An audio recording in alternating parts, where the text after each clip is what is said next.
8 ujutro, najbolj se neka bedel ljubavi, očekujete li možda neke ekscese tamo? Pa ne. Iako najavljaju da će okružiti cijeli Markov trg. Dobro.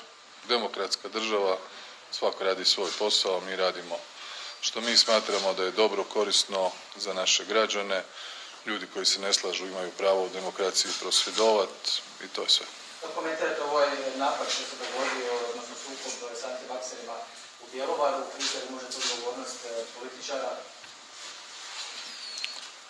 Pa ja sam uvijek sklon tome da odgovornost za ovakve napade na zdravstvene djelatnike i zastrašivanje i intimidiranje ograničimo na one koji su to počinili, a to su bili neki ljudi koji su bili tamo u Bjelovaru. Mislim da je to jako loše, neprimjereno.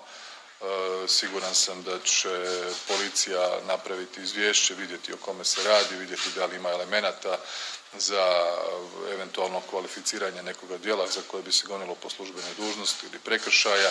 Tako da kad dobijemo ta izvješća vidjet ćemo, ali u svakom slučaju to je apsolutno neprimjereno. Ljudi koji se 2 godine bore za živote naših sugrađana, to su prije svega liječnici, medicinske sestre, svo zdravstveno osoblje, da je na kraju nakon 2 godine i to nakon što smo imali gotovo najliberalnije mjere od svih u Europi sigurno, ja mislim malo članice Europske unije ovako obazrivo kalibrirane mjere, imate uvođenje COVID potvrde koja je svugdje praktički postala standard i da sad to standard dokumenta za građane cijelog svijeta. Od početka ispolitizirana, vidite i sami od koga i zašto, prema tome znači država profiteri koji onda animiraju ljude koji inače profiteri cijepljenja, a isto i dalje ne vidim na temelju čega točno. Mislim da trebamo davati povjerenje znanosti, liječnicima, struci, epidemiolozima.